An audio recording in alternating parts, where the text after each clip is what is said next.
kes kontrollib Hormuzi väina, on viimastel kuudel olnud üks Iraani sõja keskseid küsimusi. President Donald Trump tegi lühiajaliselt ettepaneku kehtestada väina kaudu liikuvale kaubale 20% kaitsetasu, kuid võttis selle kiiresti tagasi. Iraan omalt poolt on nõudnud püsivat rolli Hormuzi väina liikluse heakskiitmisel ja õigust koguda tasusid. Peasekretär kordab oma üleskutset rahvusvaheliste meresõiduõiguste ja meresõiduvabaduse täielikuks taastamiseks Hormuzi väinas ja selle ümbruses. Kõik osapooled peavad austama laevanduse õiguste ja vabaduste kasutamist vastavalt rahvusvahelisele õigusele. Arutelu Hormuzi üle algab selle geograafiast. Hormuz on oma kitsaimas kohas vaid umbes 21 miili lai. Selle tunnustatud laevateed kulgevad läbi Iraani ja Omaani territoriaalvete, ilma rahvusvaheliste vetekanalita nende vahel.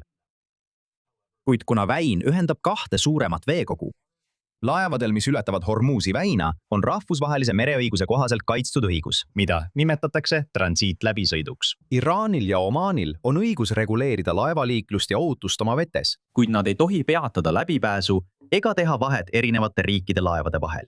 Peasekretäri seisukoht on järjekindel. Me usume, et Hormuzi väinas peab olema laevanduse vaba liikumine. Me seisame vastu igasugustele katsetele piirata laevanduse liikumisvabadust. Ja te olete näinud, et rahvusvaheline mereorganisatsioon on samuti teinud avalduse, mis on vastu igasuguste tasude kehtestamisele ükskõik millise osapoole poolt. Nende samade seaduste kohaselt riigid ei tohi samuti laevalt lihtsalt läbimise eest tasu võtta. Rahvusvaheline õigus lubab tasu võtta konkreetsete teenuste eest, mida laevale osutatakse, näiteks sadamate või pukseerimisteenuste kasutamise eest, kuid mitte kohustusniku sisenemistasu eest.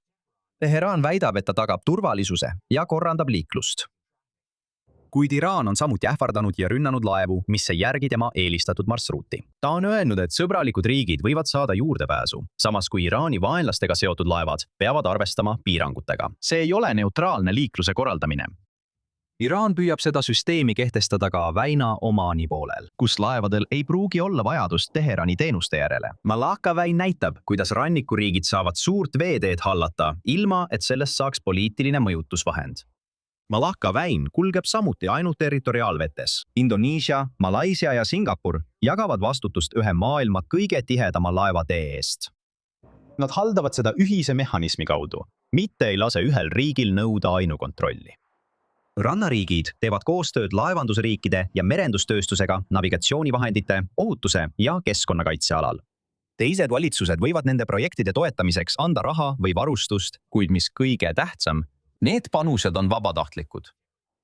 Tundub, et Iraan soovib selle mudeli teistsugust versiooni. See soovib rahvusvahelist tunnustust ja raha Hormuzi haldamise eest, aga see soovib ka võimu soosida sõbralikke laevu ja avaldada survet vaenulikele riikidele. See annaks Teheraanile rahvusvahelise kokkuleppe eelised ilma jagatud kontrolli või võrdse juurdepääsuta, mis muudab Malakka süsteemi toimivaks. Türgi väinad näitab teist viisi, kuidas rannikuriik võib saada erivolitusi. Türgi haldab Bosporust ja Dardanelle 1936 aasta Montreux konventsiooni alusel. Leping lubab kaubalaevadel läbida väina ning annab Türgile sõjalaevade üle kontrolli. See võimaldab ka tasusid teatud teenuste eest. Kuid Türgi võim kehtestati rahvusvahelise lepinguga. Konventsioon määratleb tasud, sõjaaegsed reeglid ja Türgi kontrolli piirid. Nüüd võib Iraan püüda sõjalise surve abil saavutada Hormuzi jaoks sama soodsa kokkuleppe.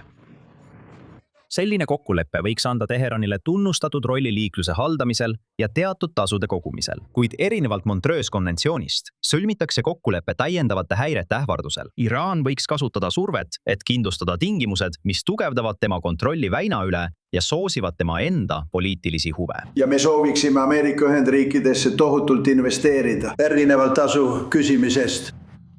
Ja mulle see tegelikult meeldib, sest ma ei arva, et kellelgi peaks olema õigus võtta tasu väina või mõne muu väina kasutamise eest maailmas.